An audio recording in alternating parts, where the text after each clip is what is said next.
He built his Boston empire on blood, absolute loyalty, and a vow to slaughter the rat who murdered his brother.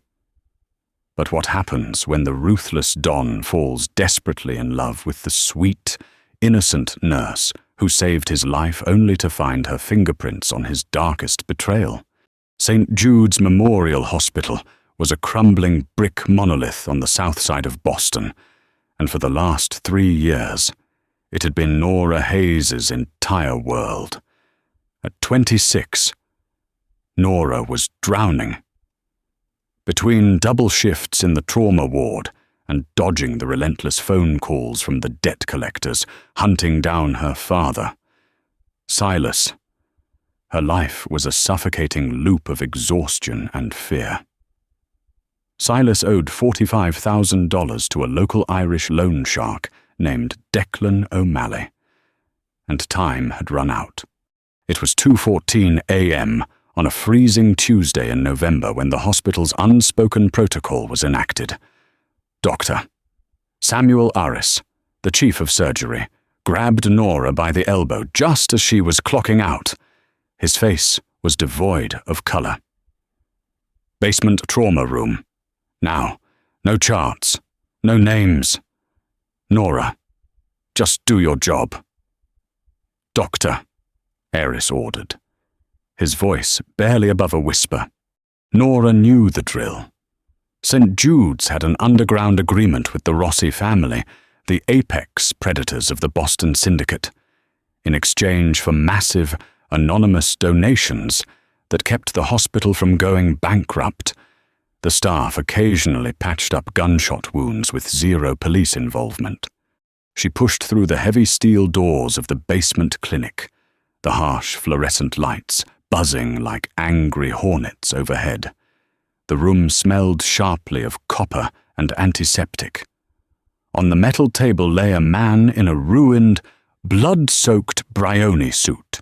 He was surrounded by 3 massive men in dark coats, their hands hovering near the bulges under their jackets. "Out, Doctor," Aris commanded the guards. "If you want him to breathe, get out of my way." The men hesitated until the man on the table, Dominic Rossi, lifted a blood-stained hand. "Wait outside. Leo," he rasped. His voice was a low, gravelly baritone that vibrated through the small room. Dominic was 32, striking in a savage, untamed way, with sharp cheekbones, a strong jaw shadow, and piercing, predatory dark eyes, even bleeding out from a gunshot wound to the right shoulder. He radiated absolute control. Nora immediately went to work. She didn't look at his face. She looked at the wound. It was a 9mm round, lodged deep, dangerously close to the subclavian artery. As she cut away his ruined shirt, her bare fingers brushed against the warm skin of his chest. His hand shot out with terrifying speed, his fingers wrapping around her wrist like a steel vice. Nora gasped, dropping the trauma shears. Dominic's feverish eyes locked onto hers. The pain in his gaze was entirely masked by raw, animalistic threat. "You make a mistake, oh sweetheart, and Leo comes back in here to paint the walls with you." "Let go of me," Nora said, her voice shaking but her chin held high. "Or you bleed to death on this table. It's your choice." A flicker of surprise crossed Dominic's face. The grip loosened, his thumb briefly dragging across her racing pulse point before his hand fell back to his side. "Do it," he gritted out. For the next 2 hours, Nora and Doctor. Aris worked frantically. Nora's hands were steady, her training taking over as she applied hemostatic agents, clamped bleeders, and assisted in extracting the bullet. Throughout the agonizing procedure, performed with only local anesthesia to keep his heart rate manageable. Dominic never looked away from Nora. He watched the furrow of her brow, the sweat beading on her forehead, the gentle, precise way her hands moved over his skin. In his brutal, violent world, He had never seen someone so entirely focused on preserving life. When it was over, "Doctor." Aris stepped out to speak to Leo. Nora was left alone with the Don to clean the wound site and apply the bandages. "What's your name?" Dominic asked, his voice rough from the pain.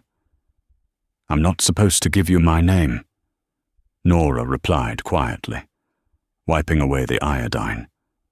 "I'm Dominic. I know who you are. Mr. Rossi. Everyone in this city knows who you are." Dominic reached into the pocket of his discarded, ruined suit jacket and pulled out a thick, blood-smeared envelope. He tossed it onto the metal tray beside her. "Take it." Nora glanced at the envelope. It was thick with $100 bills, easily $10,000. Her mind flashed to Declan O'Malley, to the bruised ribs her father had come home with 2 days ago. She needed that money desperately. It was the difference between life and death for her family. "I can't," Nora lied, her pride warring with her desperation.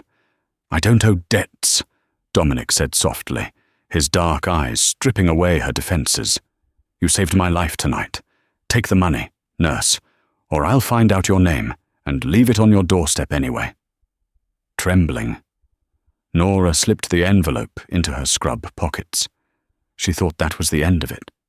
She thought she would walk out of the basement and never see the Mafia boss again. She was wrong. 3 days later, Nora was violently shoved against the brick wall of an alley behind her apartment building. It was pouring rain. Declan O'Malley's enforcer, a hulking man named Briggs, had his forearm pressed against her throat, choking off her air. "Your old man is out of time, Nora," Briggs spat, the smell of cheap whiskey on his breath. "The 10 grand you dropped off was a nice down payment, but Declan wants the remaining 35,000 by midnight, or we start taking pieces of Silas, and then we come for you." He dropped her into the muddy puddles. Nora gasped for air, coughing, tears of absolute panic streaming down her face. She had nothing left to pawn, no one left to borrow from. Suddenly, the roar of a V8 engine cut through the rain. A sleek, black Lincoln Navigator mounted the curb, its high beams blinding the alleyway. The doors opened in unison. 3 men stepped out. At the center was Dominic Rossi. His right arm was in a sling, hidden beneath a tailored cashmere overcoat, but the aura of power surrounding him was suffocating. Leo Bianchi, his lethal right-hand man, stood beside him, a suppressed pistol already drawn and resting casually against his thigh. Briggs froze, all the color draining from his face. "Mr. Rossi," he stammered, stepping away from Nora. This is Irish territory. It's just a debt collection." "She's mine," Dominic said. The words were quiet, but they echoed like a gunshot in the narrow alley. "If you or Declan O'Malley ever look at her again, I will burn your pubs to the ground with you locked inside. The debt is cleared. Now run." Briggs didn't hesitate. He scrambled past them and disappeared into the rain. Dominic walked toward Nora, uncaring of the mud ruining his Italian leather shoes. He knelt before her, pulling a silk handkerchief from his pocket, and gently wiped the grime from her cheek. The contrast between the ruthless monster who had just threatened a man's life and the gentle touch on her skin sent a shiver down her spine. "I told you I don't leave debts unpaid, Nora Hayes," Dominic said, proving he had already dug into her life. "Get in the car." "Where are you taking me?" she whispered, terrified, but strangely mesmerized. "You're moving into my estate on Lakeshore Drive," he stated, leaving no room for argument. "My personal physician is out of the country. and I need a live-in nurse to oversee my recovery. I pay well, and as you just saw, I offer unparalleled security. Nora had no choice. She was trapped. The Rossi estate was a fortress disguised as a palace. For the next 3 weeks, Nora lived in a world of unimaginable luxury and suffocating tension. Her bedroom was larger than her entire apartment, overlooking the icy expanse of Lake Michigan. She tended to Dominic's wound twice a day, ensuring no infection set in. But as the days turned into weeks, the professional boundaries began to blur. Dominic was not the one-dimensional monster the news portrayed. Late at night, in the sprawling library, they would share glasses of expensive bourbon. Nora discovered his sharp intellect, his dry sense of humor, and the crushing weight of the empire he carried. He listened to her talk about nursing, about her dream of opening a free clinic, treating her with a respect she had never experienced. Dominic was falling for her. Nora could see it in the way his gaze lingered on her lips, the way he found excuses to brush her hair behind her ear, the way the ruthless Don softened entirely when she entered a room. And God help her, she was falling for him too. The fear was morphing into a deep, consuming obsession. One evening, a thunderstorm rolled over Boston. Nora found Dominic standing by the floor-to-ceiling windows, staring out at the lightning. The scars on his back were visible through his thin shirt. "You're quiet tonight," Nora said, stepping up beside him. Dominic didn't look at her. 5 years ago tonight, my younger brother, Matteo, was killed. Nora's heart stopped. The blood froze in her veins. She felt the sudden urge to vomit, her hands gripping the edge of the mahogany desk behind her to stay upright. It was an ambush at Navy Pier. Dominic continued, his voice hollow, dripping with an old, festering rage. "We were moving a shipment. Only 3 people knew the exact time and container number. Someone on the inside, or someone who got to my people, leaked the intel to the Moretti family. They gunned Matteo down in the rain. He bled to death on the concrete. I've hunted the rat ever since. I wiped out half the Moretti syndicate, trying to find out who made the phone call to tip them off." He finally turned to Nora, his dark eyes softening as he looked at her pale face. He reached out, cupping her cheek. "You're shivering. I'm sorry. I shouldn't burden you with the violence of my world. You're too pure for this. Nora, you're the only good thing that's happened to me in 5 years. He leaned in and kissed her. It was a kiss full of desperate hunger, of a man seeking salvation. Nora kissed him back, tears sliding down her cheeks, but they weren't tears of passion. They were tears of pure, unadulterated terror. Because Nora knew exactly how Matteo Rossi had died, 5 years ago, Nora had been a terrified nursing student. Her father, Silas, had gotten into debt with the Morettis. To pay it off, the Morettis had kidnapped Silas and forced a young Nora to do the unthinkable, steal a burner phone from a dying mobster she was treating in the ER, read the text message containing the Navy Pier coordinates, and hand that information over. She was the one who made the phone call. She was the informant who had accidentally set up Matteo Rossi's execution. Nora pulled away from the kiss, feigning exhaustion, and fled to her room. She locked the door, sliding down the wood to the floor, sobbing silently into her hands. The man she was falling in love with, the man who had just saved her life, was the man she had destroyed 5 years ago. If he found out, he wouldn't just kill her, he would torture her. Meanwhile, downstairs in the shadowed study, Leo Bianchi entered, locking the heavy doors behind him. He didn't look happy. Dom, Leo said, his voice grim. I told you I was going to run a deep background check on the nurse. You didn't want me to, but I did it anyway. It's my job to protect you. Dominic poured a drink, irritation flashing in his eyes. I told you to leave Nora alone. Leo, she's clean. She's just a nurse trying to pay off her degenerate father's debts. She is now, Leo said, stepping into the light and tossing a thick manila folder onto the desk. But I dug into Silas Hayes's old gambling records. Before he was into the Irish, he was deep in the hole with the Moretti family. 5 years ago, his massive debt was miraculously wiped clean. The exact same week Matteo was murdered. Dominic froze, the glass of bourbon halfway to his lips. And there's more, Leo said softly, sliding a grainy, black and white surveillance photo across the desk. It was taken from a security camera outside a Moretti-owned diner 5 years ago. Dominic stared at the photograph. The air in the room seemed to evaporate. There, standing in the rain, handing a burner phone to a Moretti underboss, was a much younger, terrified-looking Nora Hayes.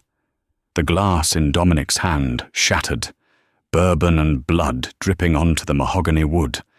The morning sun over Lake Michigan was blinding, casting long, sharp shadows across the penthouse suite.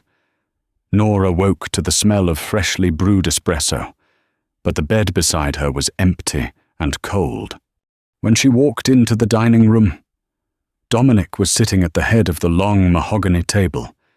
He wore a perfectly tailored charcoal suit, his tie knotted with absolute precision. The sling was gone. He looked completely healed, but his eyes, those dark, piercing eyes that had looked at her with such raw hunger the night before, were completely dead. They were the eyes of the ruthless Don the city feared. Get dressed, Dominic said, his voice flat, devoid of any inflection. We're going for a drive. Dominic, is everything all right? Nora asked, her pulse immediately spiking. I said get dressed. Nora. The silence in the black navigator was suffocating. Leo drove, his eyes flickering to the rearview mirror with a cold, almost triumphant glint. Dominic stared out the window, a statue carved from ice. Nora's stomach twisted into violent knots. She recognized the route. They were heading south, towards the water, towards Navy Pier. When the SUV pulled into an abandoned, rusted shipping yard adjacent to the pier, the bottom dropped out of Nora's world.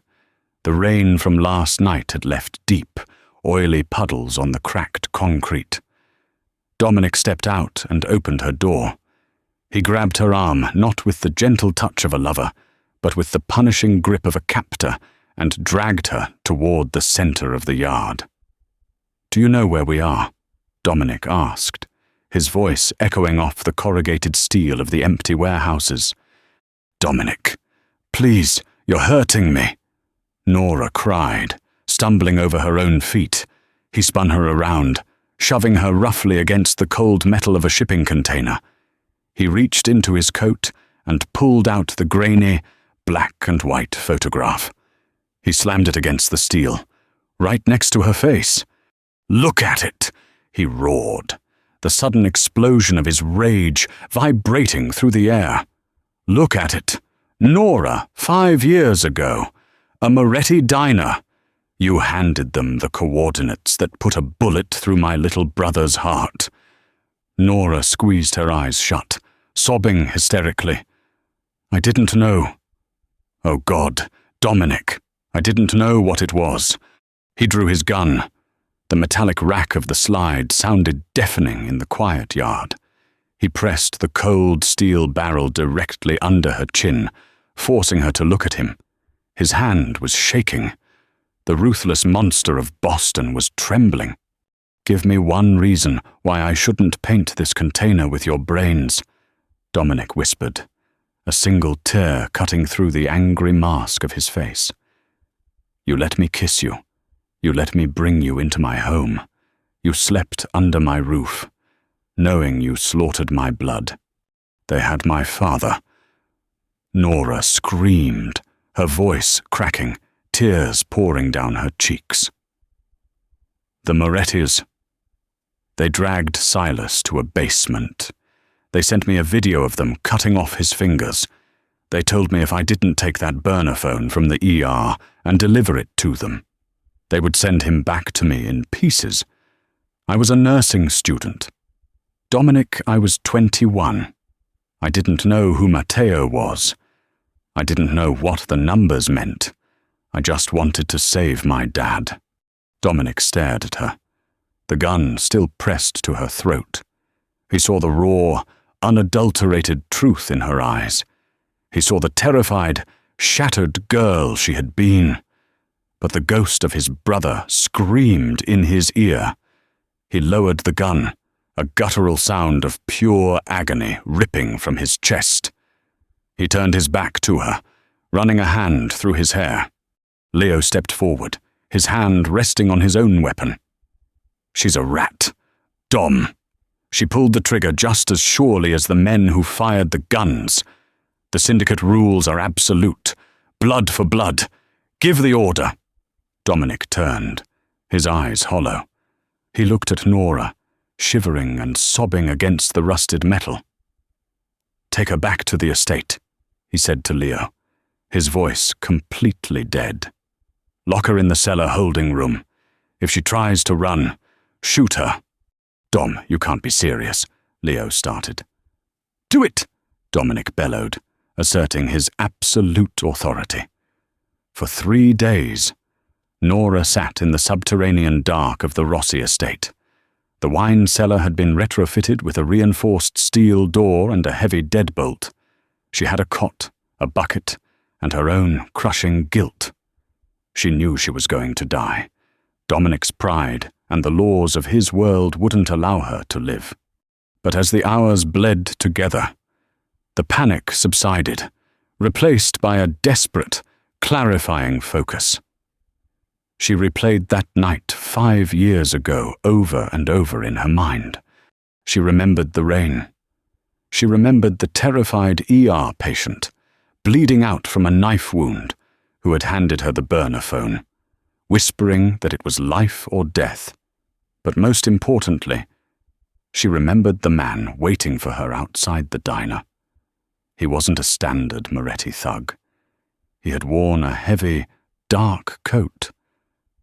And when he reached out to take the phone from her trembling hands, the streetlight had caught a very specific piece of jewelry. A heavy, custom-made gold pinky ring set with a massive, blood-red ruby engraved with a 2-headed eagle. Nora gasped in the darkness of her cell, the Rossi family crest. The man who took the phone from her hadn't been a Moretti. It was someone on the inside. Someone who wanted Matteo dead, but needed the Morettis to do the dirty work, using a desperate nursing student as the perfect, untraceable courier.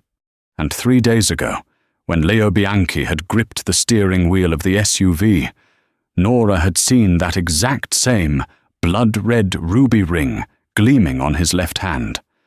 The heavy metallic clunk of the deadbolt, sliding open, echoed through the damp cellar. The heavy steel door swung wide, bleeding pale yellow light into the darkness.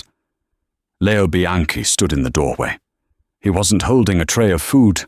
He was holding a suppressed 9mm pistol and a heavy, braided nylon rope. "Time's up, sweetheart," Leo said, stepping into the cell and closing the door behind him. Dom can't bring himself to do it. The boss has gone soft over a pretty face. So, he sent me down here to clean up his mess. We're going to make it look like the guilt finally ate you alive. A tragic hanging. Nora backed against the stone wall, her heart hammering against her ribs like a trapped bird. "Dominic didn't send you," she stated, her voice surprisingly steady despite the terror freezing her blood. "If Dominic wanted me dead, he would have done it at the pier. He wouldn't hide behind you." Leo chuckled, a dry, rasping sound.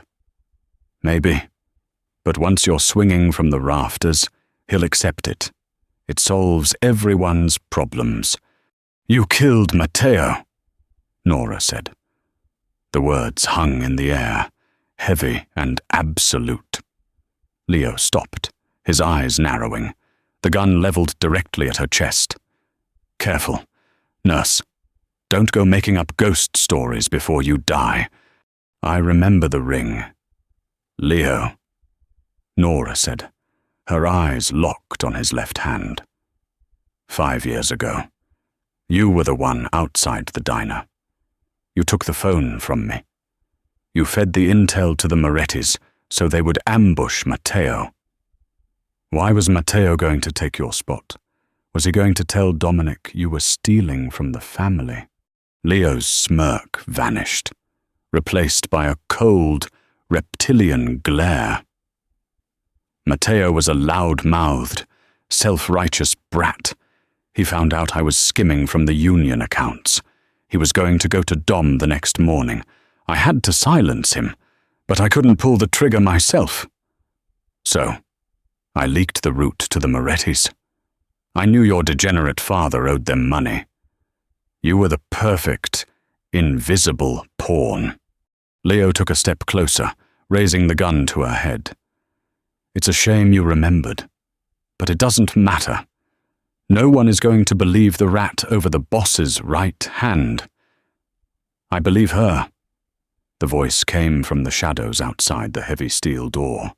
Leo froze, the color violently draining from his face. He spun around just as the door was kicked entirely open. Dominic Rossi stood in the light. He looked like the Grim Reaper in a tailored suit. His eyes were completely black, devoid of anything human. In his hand was a heavy, silver-plated .45 caliber revolver. "Dom," Leo stammered, lowering his weapon slightly. "Dom, listen to me. She's lying. She's trying to save her own skin. You always were arrogant." "Leo," Dominic said, stepping slowly into the cell. "Did you really think I'd blindly believe a 5-year-old file you miraculously found the moment I started caring for this woman? I had my men toss your apartment 3 hours ago. We found the offshore bank accounts. We found the union money." Dominic's voice dropped to a terrifying, absolute whisper. "You sold my brother's blood for cash." Leo realized he was trapped. The loyalty of the Mafia vanished in an instant, replaced by the desperate instinct of a cornered rat. He raised his 9mm toward Dominic, but Dominic was faster. He had been born in violence, molded by it. The roar of the .45 in the enclosed cellar was deafening. The bullet caught Leo square in the chest, the kinetic force lifting him off his feet and slamming him into the stone wall. He slid to the floor, gasping, blood bubbling past his lips. Dominic walked over to the dying man. He didn't say a word. He raised the revolver, aimed at Leo's head, and pulled the trigger a second time. The ringing in the cell was absolute. The smell of cordite and copper filled the damp air. Dominic lowered the gun. He stood there for a long time, staring at the man who had been his closest friend, the man who had murdered his brother. Then, the heavy revolver slipped from his fingers, clattering against the stone floor. He turned to Nora. She was sliding down the wall, trembling uncontrollably, her hands covering her ears. Dominic crossed the room and dropped to his knees in front of her. He reached out with shaking, blood-spattered hands and pulled her into his chest. He buried his face in her neck, holding her so tightly she could barely breathe. "I'm sorry," Dominic choked out, the ruthless Mafia boss entirely breaking down in the damp dark of the cellar. "I'm so damn sorry. Nora, I left you in the dark. I almost let him hurt you. Nora wrapped her arms around his broad shoulders, burying her tears in his suit. You came, she sobbed. You believed me. You gave me the truth, Dominic whispered, pulling back just enough to look into her eyes, cupping her face with overwhelming tenderness. You gave me the man who killed my brother. The debt is paid. Nora, it's all paid. The empire of blood outside their walls would still demand its toll. There would be bodies to bury, rivals to crush, and a syndicate to rebuild. But as Dominic carried the poor nurse out of the darkness and up into the light of his fortress, they both knew the past was finally dead. From the ashes of betrayal, the Don had found his queen. If this dark, twisted tale of loyalty, betrayal, and Mafia romance kept you on the edge of your seat, hit that like button. Have you ever forgiven someone who kept a massive secret to protect their family? Let me know your thoughts in the comments down below. Don't forget to share this story with your fellow drama lovers, and subscribe to the channel for more thrilling, real-life inspired storytelling.